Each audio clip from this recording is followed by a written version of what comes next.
Folks, what's up? What's up? What's up? Welcome back. 2024 is the last time we chatted. We chatted about the New Japan Cup that year. Took last year off. 2026, we're talking about it again. One of the big reasons I wanted to do this is because there's a lot of new faces in this one. Most notably, faces that are no longer in New Japan that were in last year's tournament. There's Evil. There's David Finley, who won last year. There's Gabe Kidd. There's Tetsuya Naito. There's Jeff Cobb. And there's Sonata. That's a pretty big list of, most of those guys had a potential chance of winning the tournament. Those aren't necessarily guys who are going to lose first round, which brings us to this year. And it seems like there are a lot of guys who, in tournaments past, would have been guys that are losing in the first round. So we'll see what happens. This video is going to cover night 1, 2, 3, and 4. That gets us to the end of round 1. This tournament kicks off in a very interesting way, and I say that because the first match we get is Don Fale versus Aaron Wolf. The last time we saw these guys in a ring together on any sort of large scale, Fale was putting Wolf through a table. Ren Narita was winning back the New Japan New Japan Never Openweight Championship. And when I say back, I mean back to House of Torture, as Evil had lost it in Wolf's debut.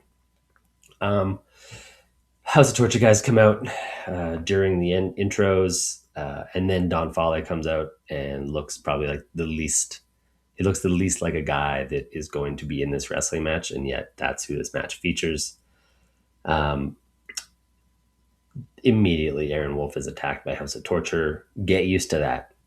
Again, it's 2024 all over again. 2025 didn't take a year off for that, but we're right back where we were with House of Torture. Even with no Evil, we're still here.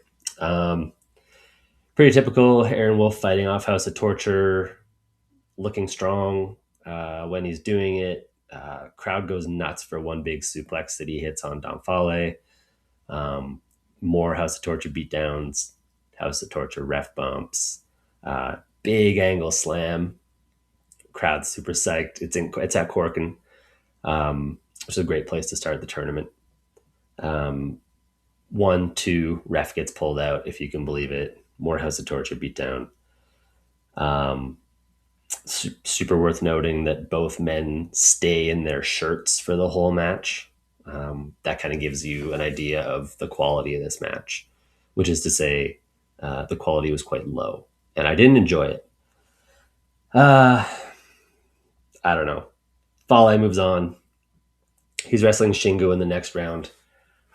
Will Shingo do a better job fending off the House of Torture? I don't know. I hope so. He's got backup in Hontai, I suppose. We'll see what happens.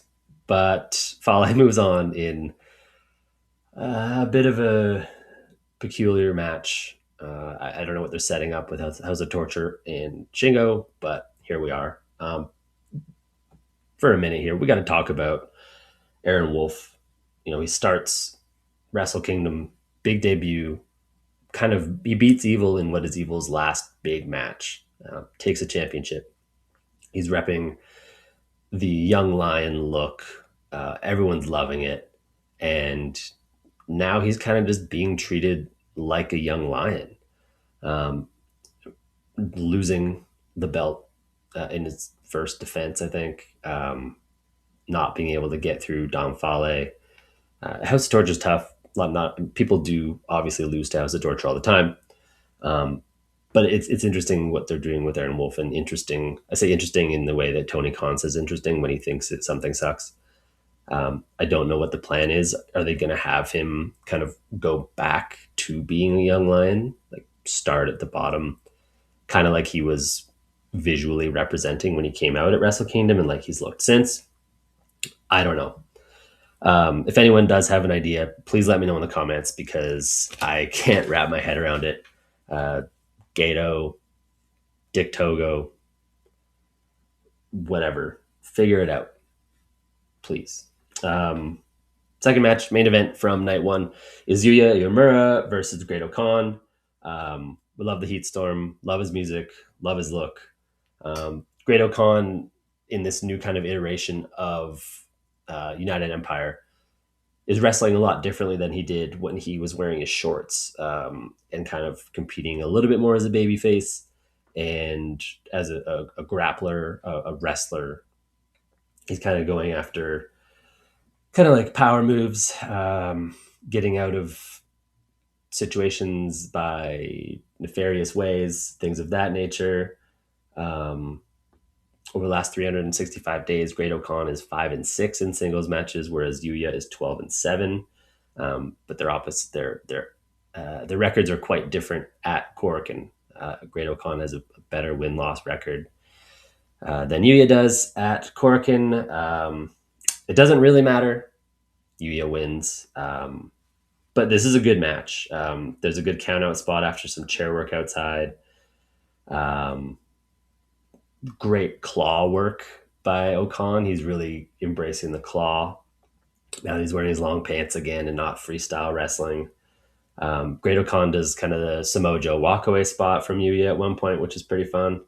It starts pretty slow, but it is a match that I think is probably worth watching if you're a fan of either guy, specifically Yuya, and you want to see how Great-O-Khan is kind of going to be portrayed moving forward. Um, Big aces high from inside to outside off the top from Yuya. Great-O-Khan was awesome in this. Yeah, deadbolt, aces high, rolls him in. Uh, Good stuff.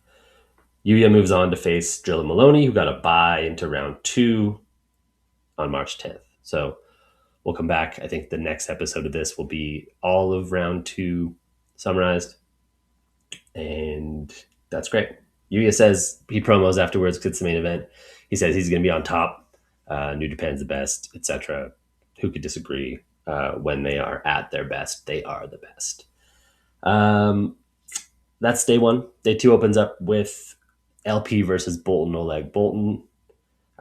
This is an exciting one. It's fast. LP is really in his bag of understanding how he has to beat him. He has to be quick. He has to keep him off his feet. Referring to Boltin, he has to be the smarter wrestler, the more experienced wrestler, and he does a great job of that. He's wearing Hart family colors, and he really embraces some of that mat work. Obviously, there's some high flying spots in this one. But it's super fun. LP decides to work the leg a bunch. Crowd's not really sure how to react to it because he's such a baby face. But again, it's the only way he can kind of get the job done. There's a crazy moonsault from in ring to outside of the ring that is huge, and just I think El Phantasmo's knee hits Bolton's head pretty hard, which is great. Who doesn't? He's fine. He's fine. So it's great. There's a multitude of sudden death kicks from LP, which obviously not so sudden death, as they don't work, but big pile driver leads to a Bolton fire up and a kamikaze to get a 2.9. Big strike exchange with Bolton giving the upper hand. There's a big CR2 for a kick out right after an awesome lariat. LP goes up to the top, but is met by Bolton. Super kamikaze. 1, 2, 3. Really good match. I'd say go out of your way to watch this one. And Bolton moves on to face Hanare in the next round, which is going to be awesome. Hanare got a bye as well. Not sure why, but in this case, I'm glad he did because we get Bolton versus Hanare. That's going to kick ass. Tune into that one, I'd say. But I'll watch it so you don't have to, and then I'll tell you if you should watch it. If you want to work that way, I can work that way. I'm going to do it anyways, so you're welcome. Main event, night 2, is Taichi versus Ren Narita. Starts with an attack before the bell, if you can believe it. Taichi looks great. He's wearing all white in this one. White coat to the ring, white pants, eventually white trunks. The crowd goes nuts, obviously. Taichi Taichi's like pretty pissed off in this one, which is great. He's an old guy now. He's really embracing his training he got from Kawada and loving all the legends from AJPW, etc. He looks awesome right now. He's pretty jacked, and shout out Taichi. I feel like he deserves a Hiroki Goto type of run. Maybe not for the big championship, but maybe global would work. Something above the Never, which I think is probably global at this point. I think he deserves it. The crowd loves him. He's been doing excellent work over the past few years, really since the end of, well, Just Five Guys. Some of the stuff was good, but ever since Just Five Guys kind of like devolved, he's been great. Crowd reactions has been awesome. But yeah, this one, lots of good stuff here. The wrestling itself is good. That's the good stuff that I liked. The stuff that wasn't good was all the House of Torture stuff, which I think, what do I got here? 1, 2, 3, 4, 5, probably like 5 different instances of interference in this one. Pretty annoying. Taichi's so good. But yeah, Narita moves on to face Kojima, who is Ishii's replacement in this one. Ishii, of course, would have been an interesting one had Narita beaten or Taichi, if that was the case, if Ishii was still there. I don't know if they were going to set up Ishii Taichi or if they were going to have Ishii versus the guy who beat Taichi, but that would have been cool. I don't know how this is going to work out. I imagine there's going to be a lot of House of Torture bullshit, and Naruto moves on because Kojima's a replacement, and that's kind of the way I see it. Night 3 of this tournament is part of the anniversary show. Happy anniversary to New Japan. I think it's 52 years. I didn't actually write it down, but it's been a while. Does 52 sound right? Anyways, I'll find out later. Someone will be pissed off at me. We get Jake Lee versus Yoshihashi, which I don't know. I don't know why I'm doing this to myself. 2024, sure, certainly it can't be as bad as 2024. No. I get to look at some dipshit dressed as like a bard. That's also like a weird jester guy. The crowd hates him. Like, I'm sure you'll see the gear again. Yoshihashi has good gear. That's actually a note but don't go watch the match. But Yoshihashi has great gear that I'm sure we'll see again. He looks like a member of the Ninja Turtles, just with like human colored skin and not green skin. So whatever, good for Yoshihashi. Crowd loves him. Crowd hates Jake Lee. It's kind of a neat ending, I guess. I haven't really seen this out of Jake Lee's bag before. I don't proclaim to watch a lot of Jake Lee. I go out of my way not to watch Jake Lee.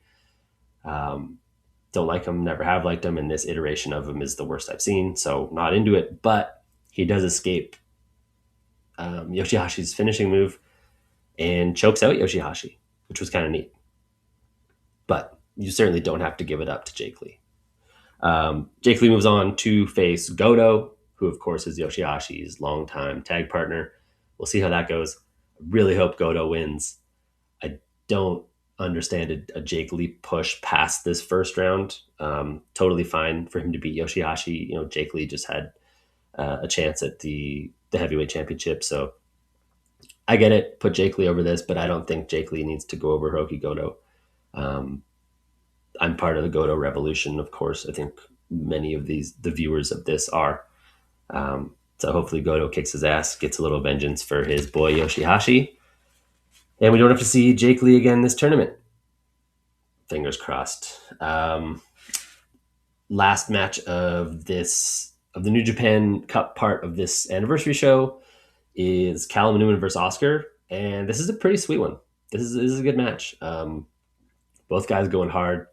Callum is seconded by Zane J, who's no longer a young lion, and has joined United Empire as a prick, which makes sense with all the rest of the United Empire guys. One thing I do like for the most part about United Empire, and we do see it in the Jake Lee match, is there wasn't any interference. There wasn't any interference in the Great Khan match, and I don't think there'll be any interference in the Hanare match. There's a little bit of interference by Zane J in this one, but it doesn't totally It's not like House of Torture stuff. It's just a guy being on the apron and maybe a chair shot. But this was fun. Targeting the leg to get a sleeper is kind of what Callum's doing. Is chopping down Oscar throughout the match. There's an awesome spot outside where Callum is put through like 8 rows of chairs, and he goes nuts for it. Yeah, that part's really good. But the ref's out. If you can believe it, the ref's out. Doesn't work for Oscar here. Callum picks up the win with a couple of cool kind of double-footed stomps, but not off the rope, just on the ground, like a curb stomp, but with 2 feet. One's on a chair, chairs slid out, refs rolled in. Second one's on the mat. 1, 2, 3. Good match, which I don't anticipate the next one to be, because it's Callum Newman versus Hartley Jackson, who, for reasons, again, someone tell me, please, in the comments, if you know why Hartley Jackson has a bye into the second round of the New Japan Cup, please let me know in the comments, because I'll never know. Night 4 is where we wrap up round 1, which so far has been not great. But there's a very good match on night 4. And we'll get to it because it's not the first one. The first one is Chase Owens and Shota Umino. Chase is out first in what initially appears to be his best look ever. He's rebranded as the Lone Star Outlaw.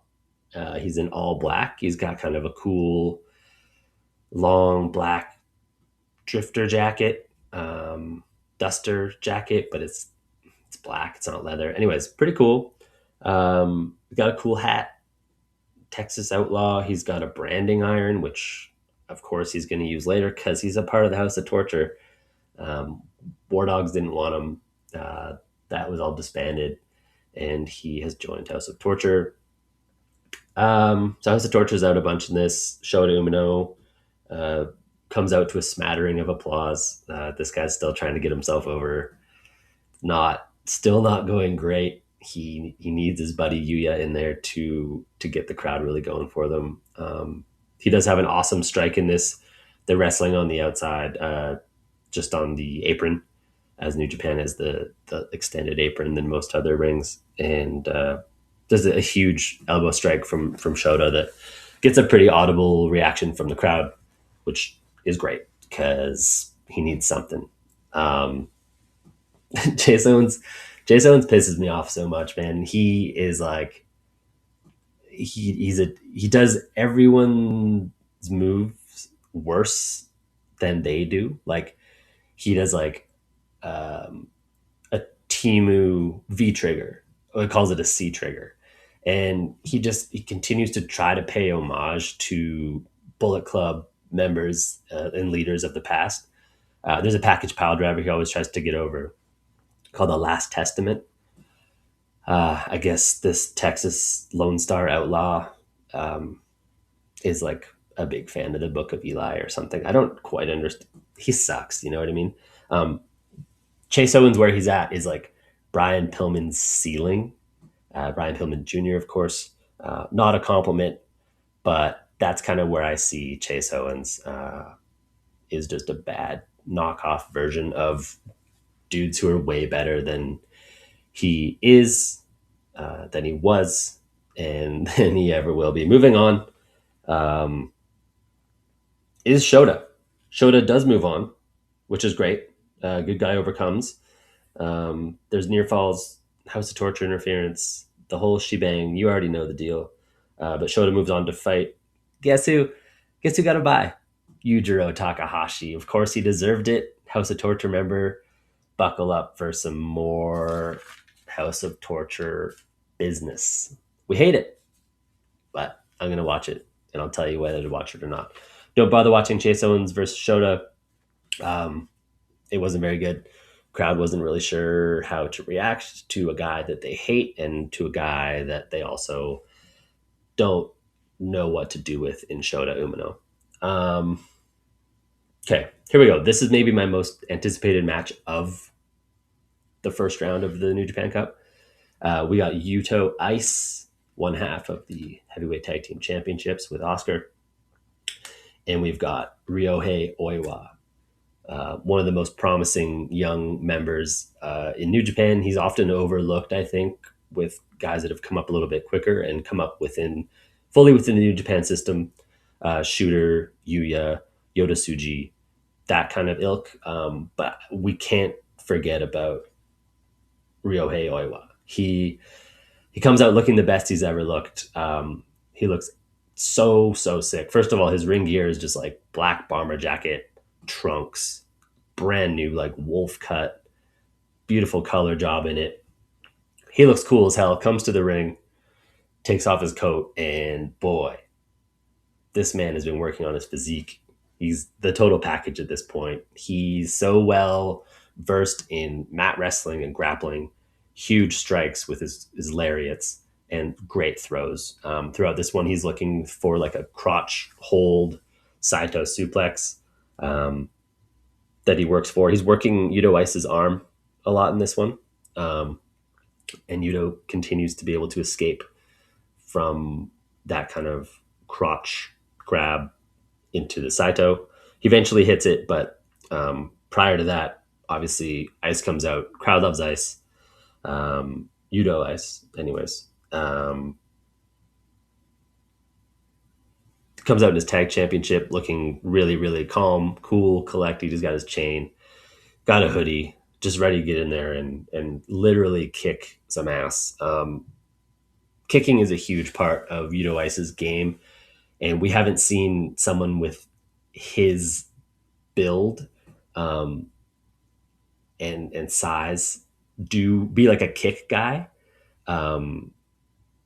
since Shinya Hashimoto, and that's huge praise for me. Who doesn't love to see a big guy just kick? Because he's squat, he's wide, not quite like Taichi, obviously not like Kota Ibushi. My direct comp for that is Shinya Hashimoto, and that bodes well for a very long, cool career. He's obviously got a lot of different charisma, in ring, outer ring, but he's been met with a ton of fanfare pretty much since he re-debuted with Oscar as a knockout brother. This one's super fun. Lots of open hand strikes. They square off for a while. Kitchen sink knees, big discus lariats, blocked moves, big knees. Ryohei hits him with a discus lariat, gets him up for a running discus lariat, is met by a huge knee from Yuto Ice. And then Ice goes for like a big finishing knee, to which Ryohei moves out of the way, grabs his legs, crosses him over, and does kind of like the Last Supper type of roll up that Darby Allin does. I'm assuming he learned it from Yoshinari Ogawa over in Noah when he was training over there, and has since perfected it under ZSJ's tutelage. And that gets the 1-2-3. Yuto Ice doesn't think it's a 3, gets up, wants to keep fighting, doesn't think the match is over. But sad to say for him, the match is indeed over. Ryohei Oiwa moves on to face Zack Sabre Jr., the leader of the faction that Ryohei Oiwa is in. It's exciting. We got faction leader versus kind of the hottest new star of that faction.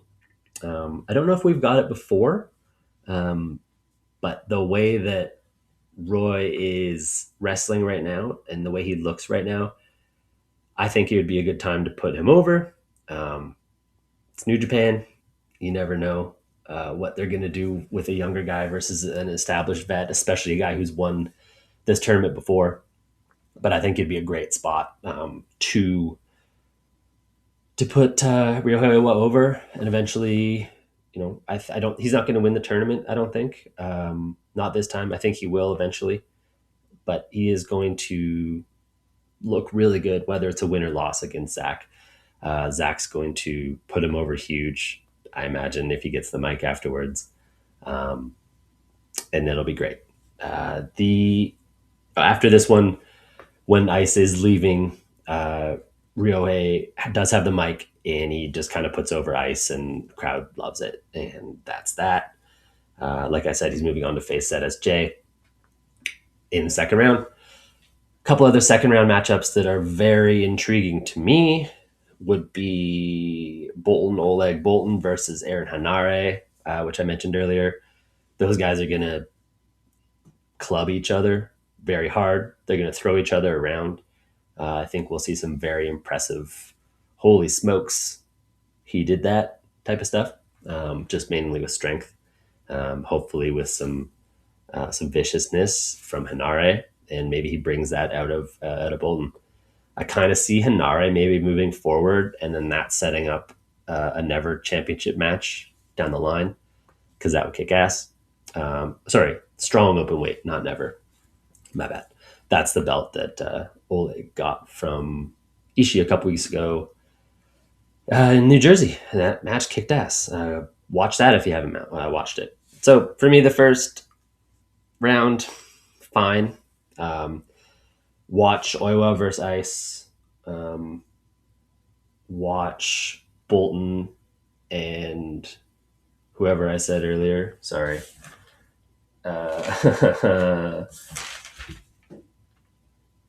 LP, of course. El Phantasmo. Watch Boltin, El Phantasmo. And watch Oscar versus Callum Newman. Those ones are good. Other than that, I don't know. We'll see how House of Torture pisses me off in the next round. We'll talk about it.